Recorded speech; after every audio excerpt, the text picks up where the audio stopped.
Mana qanaqani qaranglar, rangini. Ko'pchilik Bo'stonliq tumanida joylashgan Paltao sharsharasini biladi va bilarmi deylar, o'sha joyda Obrahmat va Paltao degan ikkita g'or bor.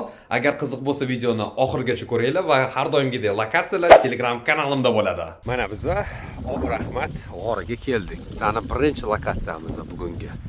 Mana qaranglar.